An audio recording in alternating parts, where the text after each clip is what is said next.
Think back to the best managers you've ever had. Now, chances are they weren't that easy on you. They probably expected a lot. They challenged you, but you trusted them. There was something about their leadership style that engaged you, that brought out the best. Now, how did they do it? What made them effective?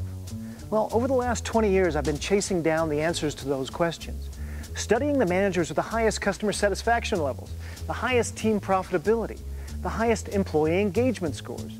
20 years is a lot of research, but I knew that if I could identify the common characteristics of effective leadership, well, then I would better understand great organizations or great teamwork, great profit centers, great human potential. New York Times best-selling author Adrian Gostick is considered one of the foremost experts on workplace issues. In his acclaimed presentations, Gostick unveils the findings of one of the largest research studies ever undertaken, including interviews with more than 200,000 employees and managers. He has appeared frequently on national television, including CNN's Larry King and NBC's Today Show. No matter where Adrian Gostick speaks, his audiences want more.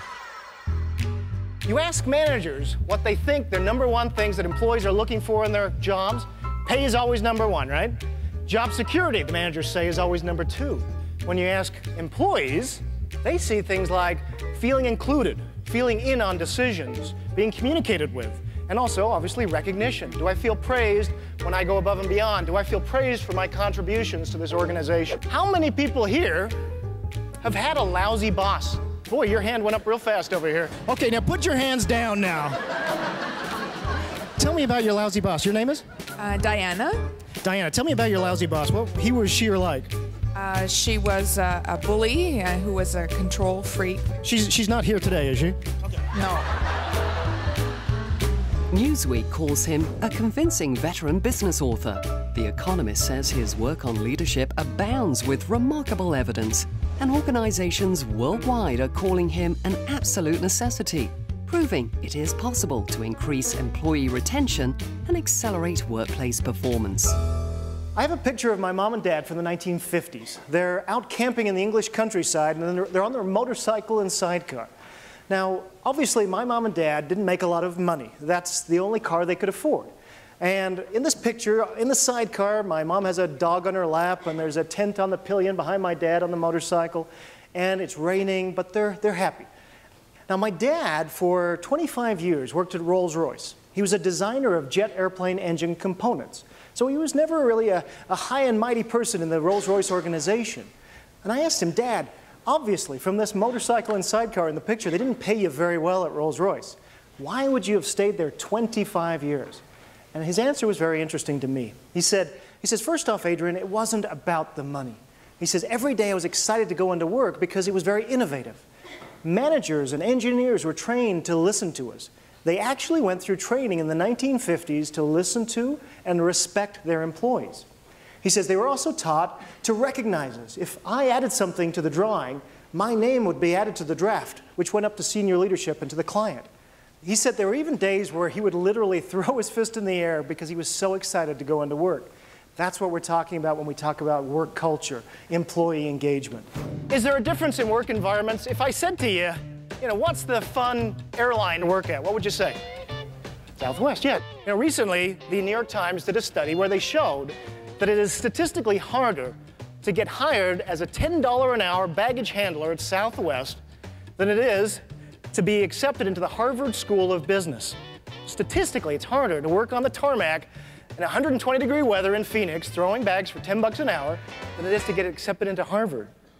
Chester and I were kind of joking, our kids are coming up to college age, and you can just imagine after high school, they say to us, well, Dad, I think I know what I want to do with my life. I want to go work for Southwest as a baggage handler. And you have to say, whoa, slow down, son. You may have set your sights too high. Apply to Harvard instead, because it's much easier to get in. That's the kind of environment that is so rare that people will stand in line to work there. Kindergartners laugh 400 times a day, and adults not so much. Yeah, and what we found in the research is that companies and managers who lighten up are vastly more productive and profitable, and they even earn more money. But they're also doing it in a very smart way that drives productivity and creativity. And it seems like a lot of these things, what they have in common is that these are things in the office. Yeah. They're not forcing employees to do things outside of work all the time that are supposed to be fun and are sometimes slightly annoying. Yeah, there's nothing worse than, getting dragged after hours with the CEO who wants to do karaoke. What we're talking about here is having fun and linking it to work. Laughing at work could be good for business. It actually is. It's no longer the soft side of business. Our researchers found that in the best places to work, those Fortune 100 best places to work, 80% of people say they're having fun on the job.